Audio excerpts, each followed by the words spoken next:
네, 이진숙 전 방송통신위원장 모셨습니다. 어서 오십시오. 예, 안녕하세요. 안녕하세요라고 하면서도 우리 동양한테 안녕하세요라고 해야 되는데 대한민국은 안녕하십니까? 이 말이 떠오릅니다. 예, 추석 당일이지만 워낙 이슈가 되고 있어서 모셨습니다. 자, 이번 연휴 직전에 이제 체포가 되셨다 풀려나셨는데 전혀 예상치 못한 체포였던 거죠? 저 이진숙뿐만 아니라 대한민국에 누가 예상할 수 있는 일이겠습니까? 주변에 산책 간다고 나가다가 갑자기 건장한 사나이들이 저희 차를 막고 서 있으니까 저는 무슨 큰 강력 사건이 발생했나 했는데 그 강력 사건의 소위 범인, 주인공이 제가 될 줄 몰랐습니다. 예. 체포 당시에 지금 수갑이 워낙 화제가 돼서 경찰이 바로 수갑을 채웠습니까? 아니면 좀 부당하다고 그때 말씀 좀 하셨었어요? 저는 그때 수갑과 관련해서는 부당하다고 이야기할 상황이 아니었던 것이 체포라는 것을 전혀 예상을 못했었던 상황이기 때문에 이 체포가 굉장히 부당하다. 다시 한번 출석 요구서를 보내달라. 전혀 출석 요구에 불응할 생각이 없었기 때문에 이 체포 자체에 대한 부당함을 많이 이야기했는데 그게 전혀 통하지를 않았습니다. 그러고 나서 이제 구금이 한 50시간 동안 진행이 되셨는데 유치장 안에서는 수갑은 풀고 계셨고요. 그렇습니다. 그럼 계속 조사를 받으셨습니까, 안에서는? 안에서는 식사 시간 제외하고는 조사를 받았습니다. 그렇지만 심야 조사는 받지 않겠다. 그렇게 이야기해서 심야 조사는 받지 않았습니다. 네. 가장 논란은 이제 체포가 적절했냐 여부일 것 같아요. 자, 이제 석방 결정이 나긴 했는데 또 판사가 체포 자체는 적법했다 이렇게 인정을 또 했어요. 핵심은 이겁니다. 경찰이 6번이나 불렀는데 불응했다. 이게 지금 체포의 명분입니다. 전혀 사실이 아닙니다. 네. 저와 수사과장이 합의한 출석 요구 일자는 단 하루였습니다. 9월 27일이었습니다. 그리고 이제 그것을 뒷받침하는 것이 9월 27일 제가 체포된 당일날 수사과장이 저한테 그렇게 이야기를 하더라고요.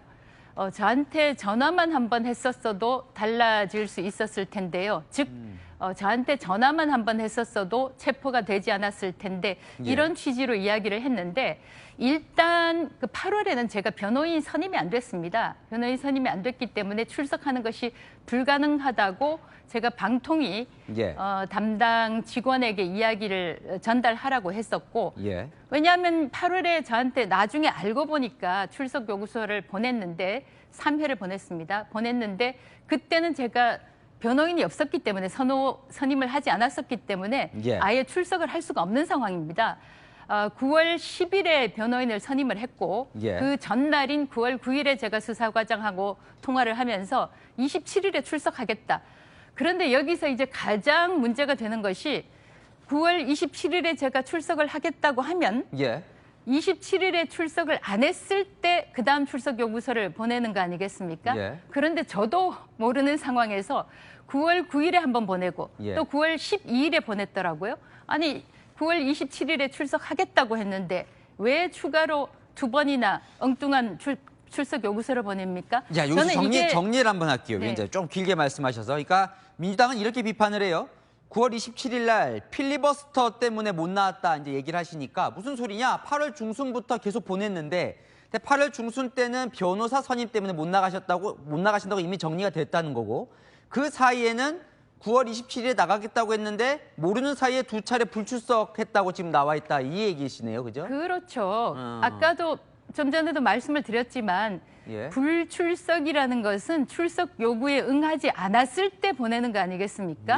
그런데 분명히 저하고 9월 9일에 출석을 하겠다고 9월 27일에 약속을 했으면 9월 27일에 불출석을 해야지 다음 출석 요구서를 보내는 거지 않습니까? 그러니까 9월 9일과 9월 27일 사이에 보낸 2번의 출석 요구서는 엉터리, 조작, 가짜라는 겁니다. 그리고 저희 임무영 변호인이 저는 처음에 이걸 일자를 잘 몰랐어요. 왜냐하면은 이게 저는 알겠습니다. 워낙 조정을 해서 출석을 한다고 생각을 했기 때문에 이걸 제가 주의 깊게 몰랐는데 임무영 변호사가 아니 왜 27일에 본인하고도 27일에 출석하겠다고 약속을 했는데 왜 9일하고 10일하고 중간에 보냈냐. 알겠습니다, 위원장님. 좀 시간이 네. 좀 많이 걸리니까. 자, 그 부분은 일단 경찰은 아니다.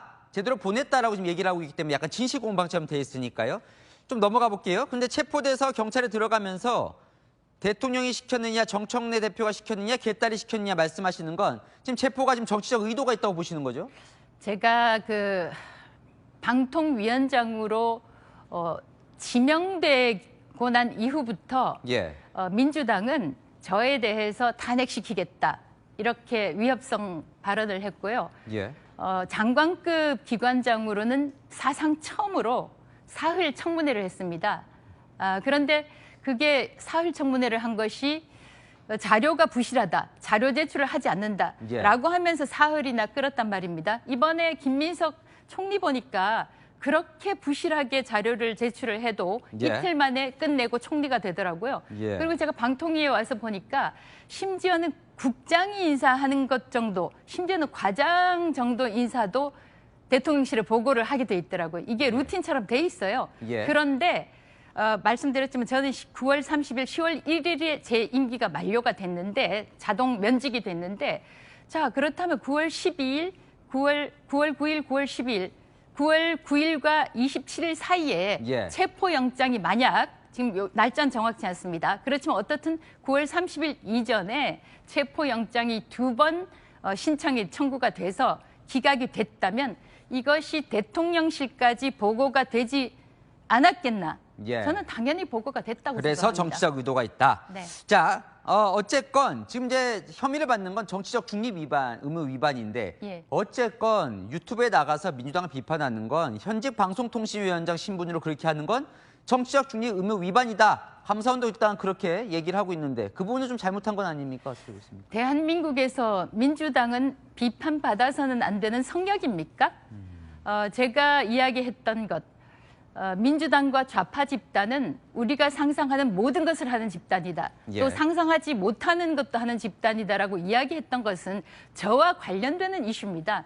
즉, 저를 탄핵시킬 수는 있을 것이다. 이 생각은 했습니다. 이건 우리가 상상할 수 있는 범위에 들어가는 것이고 그렇지만 취임 사흘 만에 탄핵하는 것 이건 우리가 상상하지 못하는 그 영역에 속하는 것이죠. 알겠습니다. 그래서 한 이야기입니다. 알겠습니다.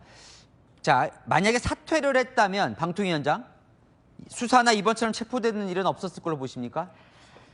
그 부분은 약간은 이제 그 반반으로 봅니다. 저는 민주당, 민노총 이런 집단들이 저에 대해서 끝을 본다고, 끝장을 본다고 생각을 하는 것이 민노총에 한번 밑보이면 저는 인생 마치는 그 순간까지 그들이 저를 감시한다고 생각을 합니다. 알겠습니다. 자, 마지막 질문이 될 것 같아요. 결국 이제 민주당에서는 정치하려고 자꾸 몸집을 키우려고 이렇게 문제를 일으킨다라고 보는 얘기를 많이 하는데요. 정치하십니까? 저는 지금 정치와 관련돼서는 생각을 할 수 없는 입장이고요. 17년 된 기관이 이진숙이라는 사람 하나 잘라내기 위해서 기관이 없어져 버렸습니다. 당연히 위헌적인 일이 벌어진 거고 저로서는 현재 헌법 소원에서 대한민국의 헌법이 살아있다면 방송미디어통신위원회라는 간판이 내려지고 다시 방송통신위원회라는 간판이 올라갈 것이라고 생각합니다. 대한민국의 헌법이 살아있다는 것을 헌법재판관들께서 입증해 주셨으면 좋겠습니다. 자, 오늘 말씀은 여기까지 듣겠습니다, 위원장님. 고맙습니다. 고맙습니다. 네, 이진숙 전 방송통신위원장과 얘기 나눠봤습니다.